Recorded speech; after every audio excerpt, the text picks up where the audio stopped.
السلام علیکم ناظرین، میرا نام سریا ہے، میری عمر 19 سال ہے۔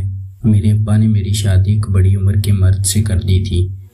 میری ماں کے گزر جانے کے بعد میرے ابا میرے ساتھ کچھ اچھا رویہ نہیں رکھتے تھے، اس لیے میں نے ابا کو کہا کہ یا تو مجھے ماموں کے ہاں چھوڑ آؤ یا میری شادی کر دو۔ ابا نے ایک بڑی عمر کے بندے کو ڈھونڈ کر میری شادی کر دی تھی۔ میرے شوہر کا نام عدیل ہے اور اس کی عمر 40 سال ہے۔ وہ میرے سے آدھی عمر کا ہے، لیکن وہ میرے سے کافی پیار کرتا تھا۔ میں بھی اس پر کافی بھروسہ کرتی تھی، لیکن کبھی بھی اس نے مجھے وہ سکون نہیں دیا تھا جو ایک عورت کو مرد سے میسر ہوتا ہے۔ میں اس وجہ سے ذہنی طور پر بہت پریشان رہتی تھی اور ڈپریشن کا شکار ہو رہی تھی۔ میرے شوہر کی کافی زمینیں تھیں اور وہ ایک بڑا ذمہ دار تھا۔ ہمارے پاس نوکروں کی کمی نہیں تھی، لیکن مجھے جس چیز کی کمی ہوتی تھی وہ چیز مجھے نہیں مل رہی تھی، اس لیے میں بہت پریشان رہتی تھی۔ میرا کوئی بھائی نہیں تھا اور میں اپنے ابا کی اکلوتی بیٹی تھی، اس لیے کبھی کبھار دل کرتا تو ابا کے گھر چلی جاتی اور اس کو مل کے واپس آ جاتی تھی۔ میرا شوہر عدیل بھی مجھے اپنی گاڑی میں ہی میرے ماں باپ کے پاس لے کر جاتا اور شام کو واپس لے آتا تھا۔ میں نے کئی دفعہ اپنے شوہر سے فرمائش کی تھی کہ میں ابا کے پاس کچھ دن رہنا چاہتی ہوں، لیکن میرا شوہر وہاں پر مجھے نہیں چھوڑتا تھا اور اپنے ساتھ ہی گھر واپس لے آتا تھا۔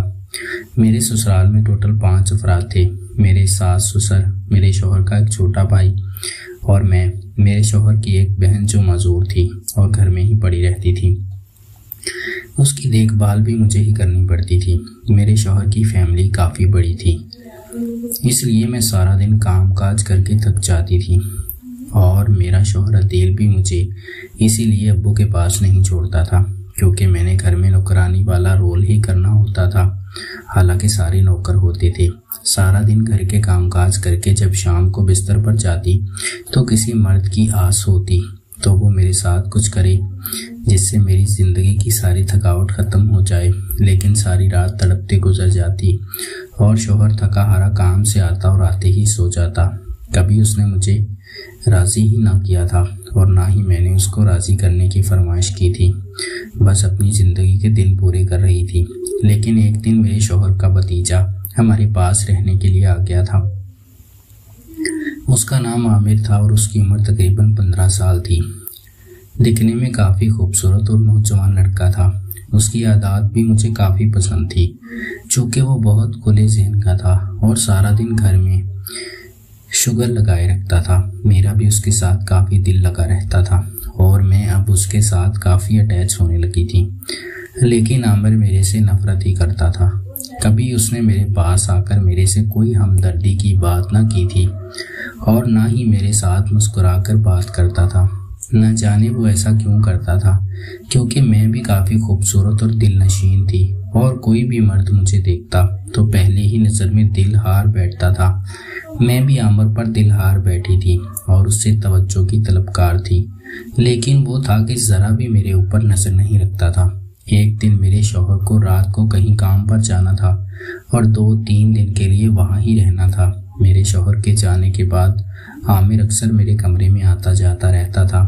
میں بھی اب اس کی نظروں کی محتاج ہونے لگی تھی، کیونکہ میں اس سے محبت کرنے لگی تھی اور مجھے اس کی ضرورت تھی۔ وہ کبھی کبھار میرے کمرے میں آ کر میرے ساتھ ہنسی مذاق کرتا تو میں اپنے خیالات میں کئی دفعہ اس کے ساتھ وہ کام کر لیتی جس کی مجھے ایک مرد سے تمنا تھی۔ عامر جب شام کے وقت میرے کمرے میں آیا تو آ کر بیٹھ گیا۔ میں نے اس سے دل کی باتیں شروع کر دی اور اس سے پوچھا کہ تمہیں کوئی لڑکی پسند ہے؟ وہ کہنے لگا مجھے لڑکیوں میں انٹرسٹ نہیں اور اٹھ کر جانے لگا تو میں نے اس کا بازو پکڑ لیا اور اس کو کہا کہ رات کو سب کے سو جانے کے بعد تم 11 بجے میرے کمرے میں آنا۔ عامر میری بات مان گیا تھا اور کہنے لگا تھا کہ بھابی آپ نے مجھے کیا کہنا ہے؟ میں نے کہا بس آپ 11 بجے میرے کمرے میں آ جانا اور دبے قدموں آنا اور آس پاس دیکھ کر آنا۔ عامر بھی میری بات مان گیا اور رات کو 11 بجے میرے کمرے میں آ گیا۔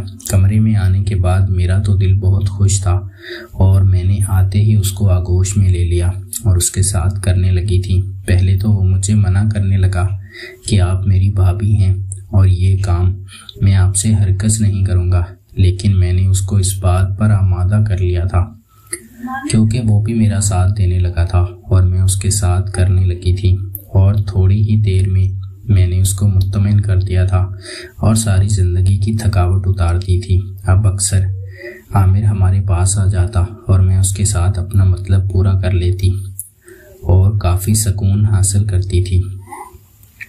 ناظرین، اگر آپ کو یہ کہانی پسند آئی ہو تو ہماری ویڈیو کو لائک کر دیں۔